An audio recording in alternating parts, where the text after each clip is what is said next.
एक बार किशोरी जी ठाकुर जी से बोली हम बंसी बजाएंगे। ठाकुर जी बोले आप बंसी मत बजाओ। बोले क्यों? बोले बजेगी नहीं आपसे। किशोरी जी बोली अच्छा हमसे नहीं बजेगी। ललिता विशाखा तुरंत आ गई, ये पहले आ जाएं लड़वे लाल जी थे। कहा कही तुमने? बोले मैं यूं कह रहा हूं कि हमारी शामाजू बंसी ना बजा पाएंगी। अच्छा हमारी लाडली जू जब चले ना तो उनके पामन की नूपुर उनकी ध्वनि पे राग रागनी वारे वारे जामे, और तुम यूं कह रहे हो हमारी लाडली जी बंसी ना बजा पाएंगी? चलो जल्दी अपनी बंसी दो, हमारी किशोरी जी बजाएंगी। अरे मैं कोई किशोरी जी पे संशय ना कर रहा हूं, किशोरी जी पे कोई आक्षेप ना कर रहा हूं, वो साक्षात संगीत स्वरूपा हैं, पर मेरी बंसी जे ना बजा पाएंगी। ललिता जी बोली आज तो यही बंसी बजेगी, अब ही बजेगी और तुम्हारे सामने ही बजेगी, लाओ दो। ठाकुर जी बोले ना माननी बात, लो दे दो। हे लाडली जू आज दिखा दो यार, जो बहुत अपने आप को कुछ समझे बंसी बजावे और यूं सोचे कि या के आगे कोई ना, आज आप बजाए दो, नेक दिखाए दो, अपना स्वर लगाए दो, यही को मूर्छित कर दी हूं बंसी बजाए के। ठाकुर जी खड़े, हाँ श्री जी बजाओ, हमारा तो सौभाग्य कि हमारी बंसी आपकी सेवा में, पर मैं फिर कह रहा हूं जो बजेगी नहीं।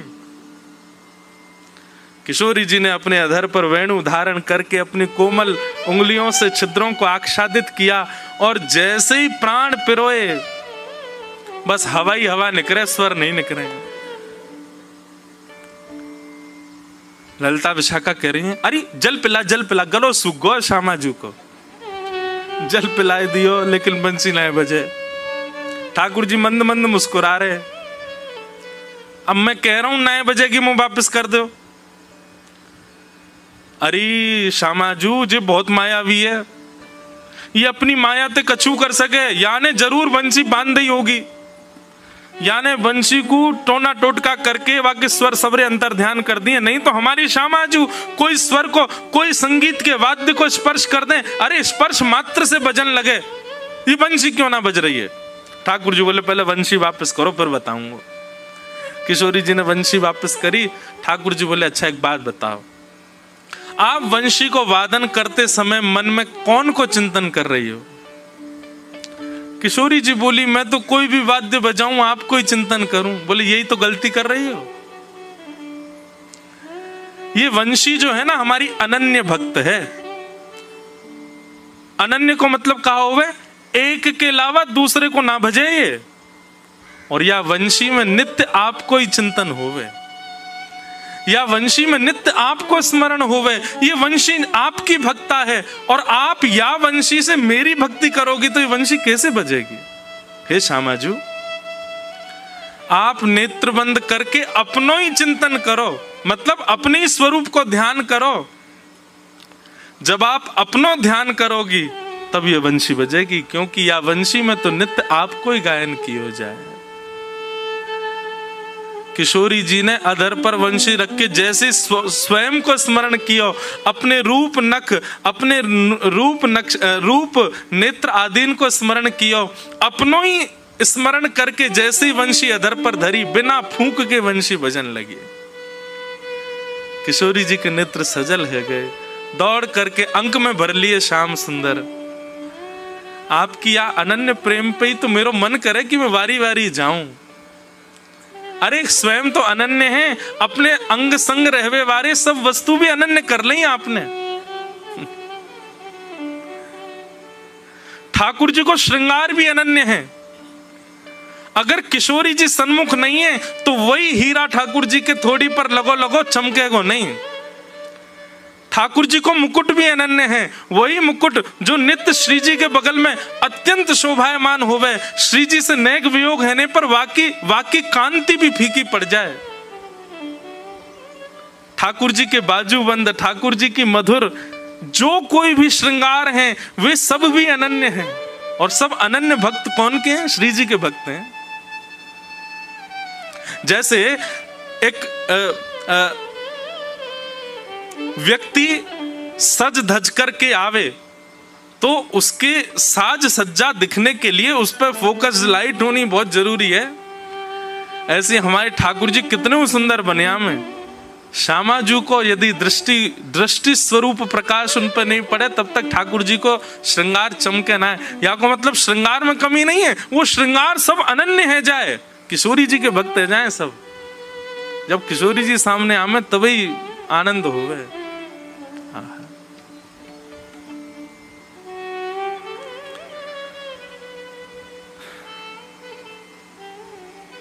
तो मैं क्या कह रहा था, हरिप्रिय का लक्षण क्या है?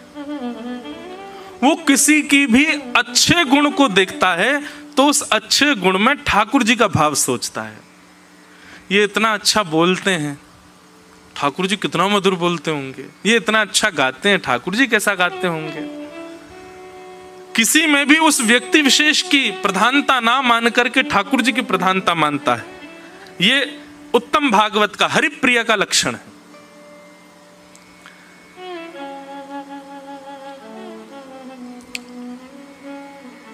हरिप्रिय का दूसरा लक्षण क्या है? वो सब में भगवान को देखता है, सब में राधा रमण जी का दर्शन करता है, और जब राधा रमण जी के सामने जाता है तो सबको राधा रमण जी में देखता है। यही सब कुछ है मेरे, यही सर्वस्व है, इसके अतिरिक्त मेरा कोई नहीं है। ये उत्तम भागवत के दो प्रथम लक्षण हैं। तो कल मैंने एक बात कही थी कि उत्तम, मध्यम और साधारण। हरिप्रिय भी तीन प्रकार के होते हैं। साधारण कैसे होते हैं? ठाकुर जी को वो प्रिय लगते हैं, पर कब प्रिय लगते हैं? सामने आ जाएं, गलती से पड़ जाएं तो ठाकुर हाँ ये भी मुझे अच्छा लगता है। मध्यम कौन सा होता है? उसकी चर्चा हो जाए तो ठाकुर जी कहते हैं हाँ हाँ वो भी प्रिय है। लेकिन उत्तम कौन होता है? वो भले ही सामने ना हो, उसकी चर्चा ना हो, फिर भी ठाकुर जी उसका स्मरण करते रहते हैं, वो उत्तम है। तो यहां उत्तम भागवतों के 5-6 लक्षण हैं, उसमें से एक अभी हमने सुन लिया। अब मध्यम और साधारण भक्तों के लक्षण सुनो। हम उत्तम तो बन नहीं सकते, कम से कम साधारण ही बन जाएं, मध्यम ही बन जाएं, कहीं से भी हरिप्रिय बने। तो दूसरा लक्षण क्या है? ईश्वरे तदधीनेषु बालशेषु द्विषस्तु च प्रेम मैत्री कृपापेक्षा य करोति समध्यम। ठाकुर जी के भक्तों में मध्यम कौन है? मतलब इतना प्रिय नहीं है, पर हां फिर भी उसकी चर्चा हो जाए तो ठाकुर जी को अच्छा लगता है। ऐसे मध्यम भक्त के लक्षण क्या होते हैं? बोले ईश्वरे तद धीरेषु बालशेषु दुषस्तु च। ठाकुर जी से ये प्रेम करते हैं,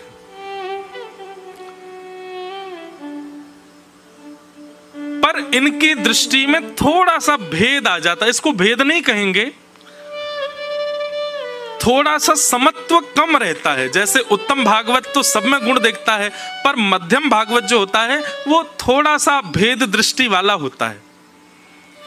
ठाकुर जी से तो प्रेम करता है, और ठाकुर जी के जो अधीन हैं, ठाकुर जी के जो वैष्णव हैं, ठाकुर जी के जो भक्त हैं, उनसे प्रेम नहीं कर पाता।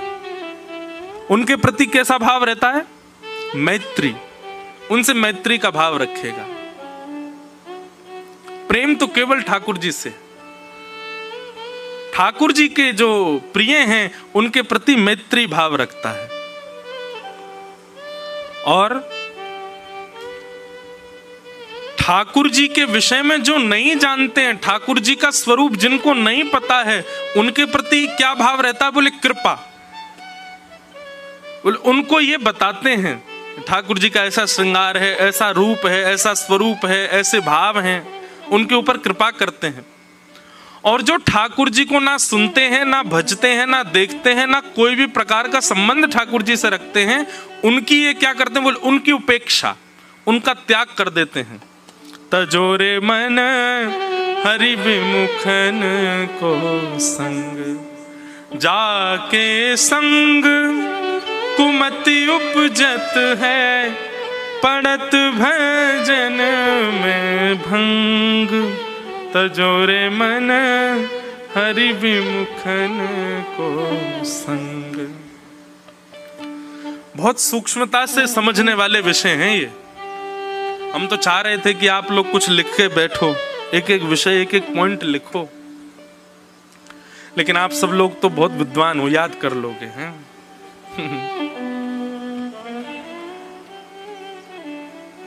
मध्यम भागवत का क्या लक्षण है?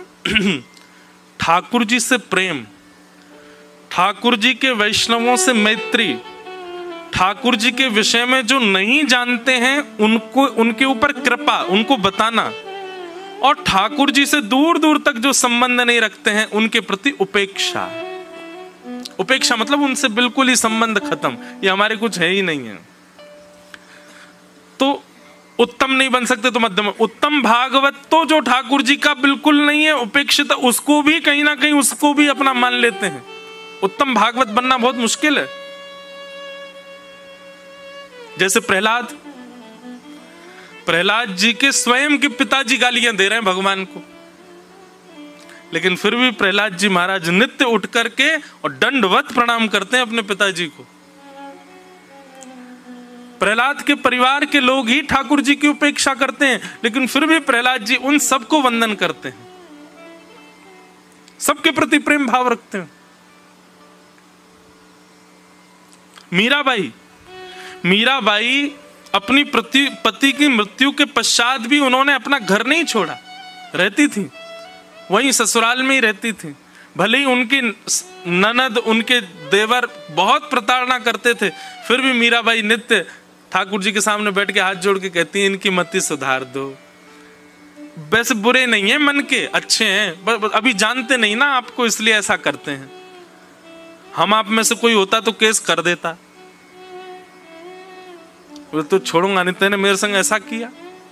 ये 2 मिनट में वैष्णव जो हैं ये इतने क्रूर हो जाते हैं, इतने ज्यादा क्रूरता उनके अंदर आ जाती है, तो निश्चित है कि भागवत वैष्णव भाव भी उसके अंदर है नहीं। एक बात लिख लीजिएगा, वैष्णव हमेशा विवादों से दूर रहेगा, उसको विवाद में कभी रुचि नहीं।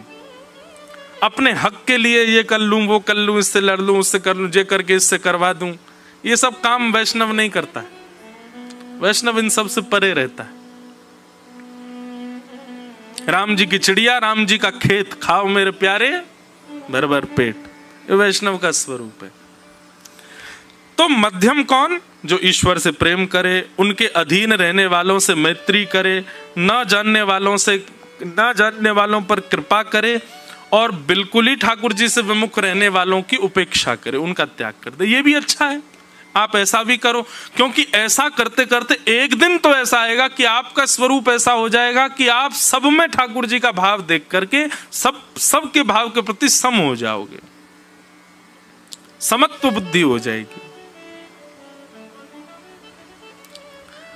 अब आते हैं साधारण वैष्णवों का लक्षण क्या? हम आप सब में से अधिकतर लोग साधारण हरिप्रिय हैं। साधारण का स्वरूप कैसा होता है? बहुत ध्यान से सुनो। आचार्यामेव हरे पूजाम्य श्रद्धेहते न तद्भक्तेषु चान्येषु सभक्त प्रकृत स्मृत। साधारण भक्त का लक्षण क्या है? भक्त नहीं, हरिप्रिय। भक्त में और हरिप्रिय में एक सिद्धि का अंतर है। तो साधारण हरिप्रिय का लक्षण क्या है? बोले आचार्यामेव हरे, ठाकुर जी की सेवा में कोई कमी नहीं छोड़ेगा। ऐसा सुंदर श्रृंगार, ऐसा सुंदर सिंहासन, ऐसे सुंदर, आज 56 भोग, आज झंडोला उत्सव, आज ये उत्सव, आज वो उत्सव, और महाराज एक के बाद एक ठाकुर जी को सुंदर सुंदर वस्तु अर्पित कर रहा है। आचार्य में हरे पूजाम य श्रद्धये हते। ठाकुर जी की अर्चना, वंदना, पूजा, सेवा आदि, इसमें तो उसकी बहुत रुचि है। उसके अलावा तद भक्तेषु, भगवान के भक्तों के प्रति उसकी ज्यादा निष्ठा नहीं। अगर वो सेवा कर रहा है और उसी समय कोई वैष्णव आ जाए, उसी समय कोई भगवत भक्त आ जाए, तो उसके लिए वो सामान्य है। हाँ ठीक है, बैठाओ, इनको करो, मेरे लिए सेवा प्रधान। अच्छा एक बात आपको कहें, कभी आप अपना कोई भगवत नियम कर रहे हो, ठाकुर जी की सेवा कर रहे हो, और उस सेवा के मध्य में वृंदावन से कोई अनन्य ठाकुर जी का रसिक, ठाकुर जी का भगवत भक्त, और मैं तो एक बात कहूं, वो रसिक है, भगवत भक्त है, ये दृष्टि भी क्यों रखो, वो वृंदावन से आया है, ब्रजमंडल से आया है, ठाकुर जी के श्री चरणों से आया है, उसके प्रति ये भाव मत रखो ये अच्छा है कि नहीं, ये श्रेष्ठ है कि नहीं, सब बस ये पता चल जाए वृंदावन से कोई आया है, और उस समय ठाकुर जी ने आधी पोशाक पहनी है, तो आधी पोशाक में ही बिठा जाओ, लाल जी ने एक देर प्रतीक्षा करो, कोई आया, मैं मिल के आता हूं। ठाकुर जी इतने प्रसन्न हो जाएंगे आपसे, बोल कोई बात ना, आधी मैं खुद पहन लूंगा, तू वाह के पास जा, तू पहले वाह को देख के आ। ऐसी निष्ठा वैष्णवों के प्रति हो। पर हम अपने नियम को इतनी प्रधानता दे रहे हैं कि उस नियम के आगे कोई वैष्णव आ जाए तो भी हम उठ नहीं रहे, तो भी कुछ कर नहीं रहे। एक जगह प्रसंग आता, हाँ यही नवयोगेश्वर संवाद में प्रसंग आता है कि निमि राजा जो थे ये यज्ञ कर रहे थे, और यज्ञ करते करते इन्होंने देखा कि नवयोगेश्वर आ गए।